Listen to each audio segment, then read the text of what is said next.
गौरव, एक सवाल जो सबसे कॉमन सवाल है वही मैं आपसे पूछूंगा।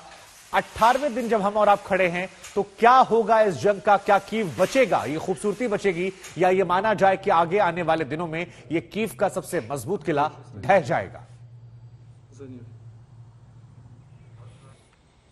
मजबूत किला है और मजबूत किले को बचाने के लिए प्रयास भी जारी है, लेकिन रूस की तरफ से भी बमबारी अब तेज की जा रही है।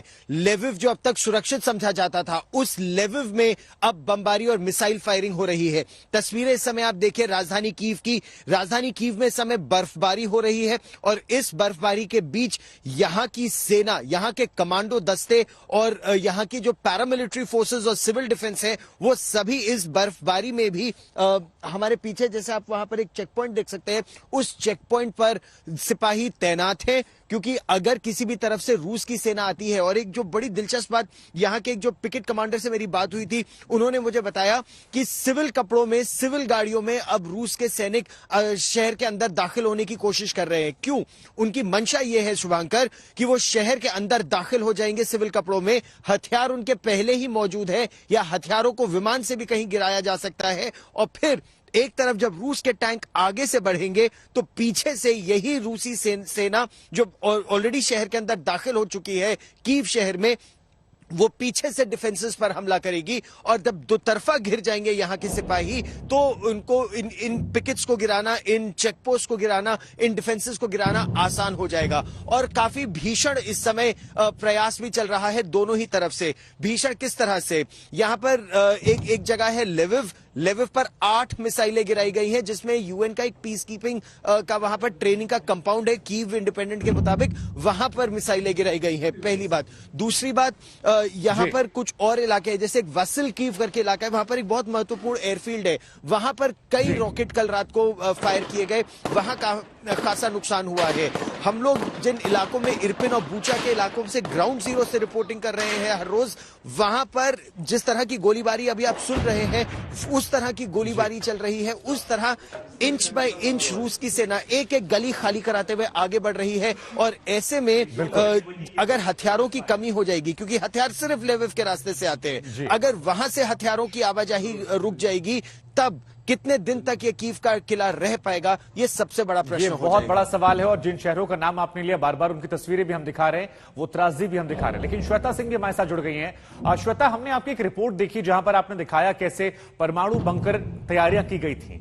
अब यह भी बड़ा दिलचस्प है कि जिन्होंने साथ मिलकर इसे बनाया था और जिन्होंने बनाया था, आज वही कीव की बर्बादी के मुहाने पर खड़े हैं, वही इस बर्बादी के लिए खड़े हैं। तो ये इत्तेफाक जो है ये बड़ा खतरनाक है। लेकिन दुनिया के मन में सवाल यही है कि क्या गुंजाइश अभी कोई बची है बातचीत के जरिए, क्योंकि ऑफर तो ज़ेलेंस्की ने दिया है। यही देखिए ना शुभांकर, इस युद्ध की सबसे बड़ी त्रासदी ही यही है कि जिन्होंने साथ साथ मिलकर सब कुछ किया, और पुतिन के मन की कसक भी यही है कि जो साथ में रहे, उन्होंने आज की तारीख में उनकी बात न मानने को, और जो उनका सबसे बड़ा, जिसे एक चुनौतीपूर्ण दुश्मन है, उसको बिल्कुल रूस की सरहद से सटाकर यहां पर लाने की ठान ली। और इसीलिए चाहे यहां पर एक वो पूरा मदरलैंड मॉन्यूमेंट हो, जहां पर जिन्हें कहते हैं मादरे यूक्रेन की मां के तौर पर, वहां पर आपको तमाम वो रूसी हथियार दिख जाएंगे, वो जगह उसमें लिखी रहेंगी कि कब इनका निर्माण होता था और कैसे यूएसएसआर में प्रयोग उनका होता था। आज हर एक चीज उसी त्रासदी को बयान कर रही है। और आज यूक्रेन को जो एक बहुत बड़ी चुनौती मिल रही है ना शुभांकर, वो इसी कारण भी मिल रही है, क्योंकि जो रूसी सैनिक शहरों में घुसने की जिनकी खबर आ रही है कि क्या वो घुस चुके हैं शहरों में, क्या उनके स्पेशल कमांडोज भीतर घुस चुके हैं। कल हमने ये भी दिखाया था शुभांकर कि किस तरीके से जो यूक्रेन की सेना हमेशा एक पीली पट्टी, और तस्वीरों में आपने देखा होगा पीली पट्टी अपने बाजू में बांधते हैं वो, लेकिन ये खबरें आई कि रूसी जो इन्फिल्ट्रेट कर रहे हैं, चेहरा वैसा ही है, बोलचाल वही है। तो अब डिफरेंशिएट कैसे करें? अगर आप सेम यूनिफॉर्म और साथ में पीली पट्टी लगा लेते हैं तो इन्होंने बिना घोषणा के इन्होंने तय किया है कि चंद कुछ रोज में कुछ बदलाव कर दिए जाएंगे। तो अब वो दाहिने हाथ की नीली पट्टी हो गई है। यूक्रेन का झंडा 2 रंगों का होता है, तो अगर वो इन्फिल्ट्रेट किया हुआ सैनिक है तो उसे वो चीजें मिलेंगी ही नहीं। यहाँ पे ये करना पड़ रहा है इन्हें। कितने रूसी जासूस रोज पकड़े जाते हैं, कितने ऐसे यूक्रेनी नागरिक जो रूस के लिए खबरें दे रहे हैं उन्हें रोज यहाँ पर धरा जाता है, और ये बड़े बड़े लोग भी हैं।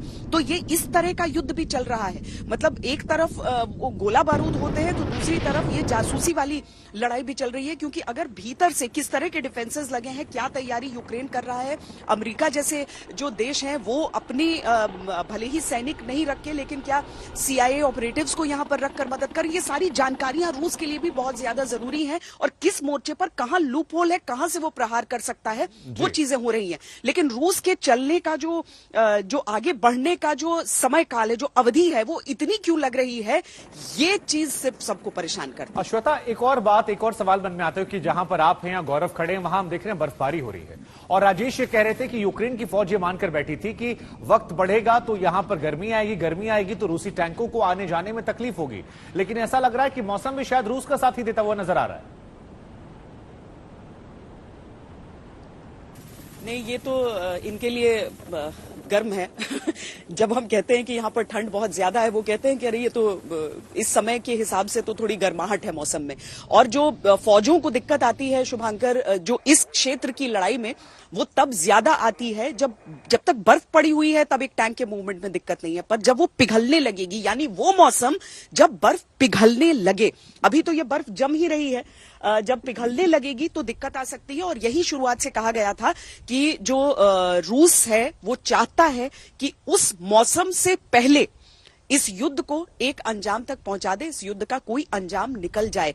हालांकि जिस रफ्तार से ये सब कुछ चल रहा है, और उसका अलग अलग विश्लेषण है कि क्यों इतना समय लग रहा है, क्या रूस चूंकि नहीं चाहता है कि नागरिकों पर किसी तरह का प्रहार हो, तो वो अपने हाथ बांधकर धीरे धीरे आगे बढ़ना चाहता है। दूसरी सोच ये कहती है कि नहीं, यूक्रेन की तरफ से ऐसा पलटवार मिलेगा ये सोचा नहीं था, इसीलिए रूस धीरे धीरे चल रहा है। कुछ कहते हैं कि उनका जो आर्मर्ड कॉलम, इन्फेंट्री कॉलम उनके जो है, उससे लॉजिस्टिकल कॉलम उससे तालमेल नहीं बिठा पाया है, वो दिक्कतें, उन्हें सप्लाई लाइन्स की दिक्कतें आ रही है। तो बहुत सारे इसके आकलन हो रहे हैं। लेकिन 17 दिनों का आकलन अगर रूस की प्लानिंग में था तो अलग बात है, पर दुनिया के आकलन में ये 17 दिनों की बात नहीं थी।